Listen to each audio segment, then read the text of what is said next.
bakunzi ba Mabayi Media TV turabaramukije tubashimira cyane kukungene mudukurikirana. Ego kubatarabikora tubasabe mubikore. Nurutoke gusucishamo ni kuri YouTube yawe aho handitse s'abonner, nimba telefone yawe uri mu gifaransa canke handitse subscribe nimba telefone yawe iri mu rurimi rw'icongereza. Aho rero urashobora gusangiza ibi biganiro byacu mu kugira partage canke share, kugira j'aime canke like, kugira comment canke commentaire. Ibyo mubikoze biratunezera cyane, biratwereka ko tufise abantu bakora dukurikirana, biratwereka ko tuko dukora kandi muko maduha ingufu zo gukora cyane gose. Rero tubasabe utwo tuntu tudukorere.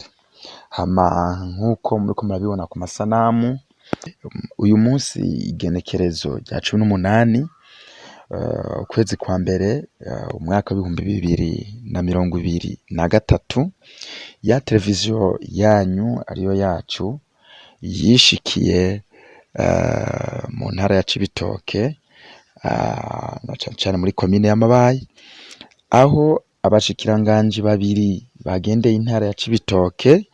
Abo nabo akaba ari umushikiranganji w'amazi, ubutare n'agataka, hamwe n'umushikiranganji wo gufatana mu nda, imibano n'agateka kazi na muntu. Abashikiranganji rero bishikiye muri iyo ntara aho ibikorwa nyezina byabereye muri komine ya Mabayi, bari baherekejwe n'abunganizi, abayobozi bakuru mu bisata bitandukanye byo mu bwo bushikiranganji uko ari bubiri.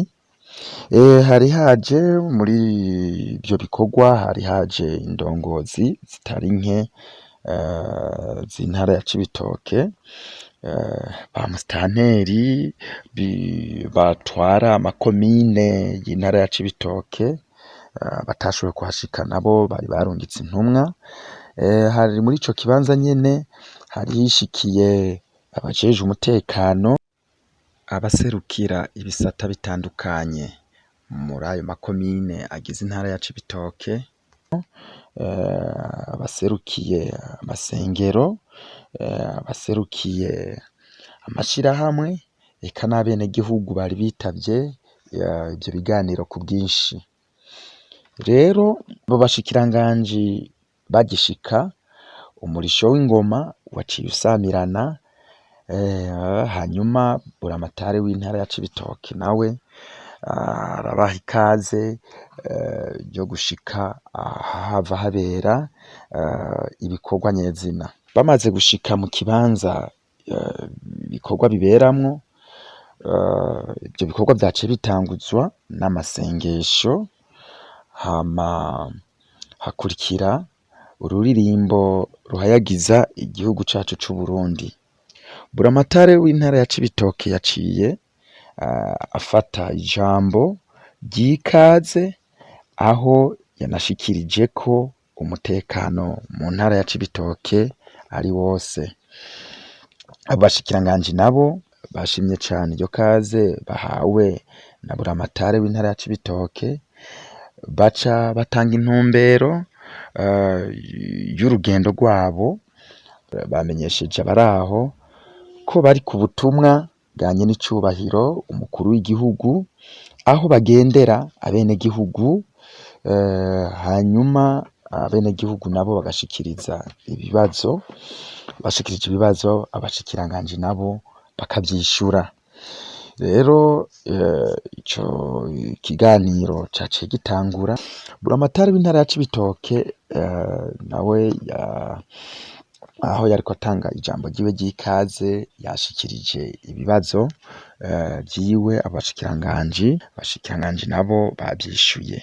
Hanyuma abaserukira amakomine baciye nabashikiriza ibibazo bitandukanye, cyane by'ayo makomine ariko vyega ubwo bushikiranganji uko ari bubiri. ba musitanteri bahejeje gushikiriza ibibazo vyabo, abenegihugu nabo baciye bakurikira.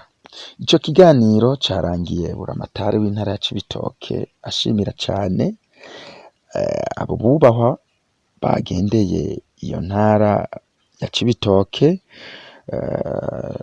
anashimira n'uwo wese yashoboye gushika muri iyo komine ya Mabayi aje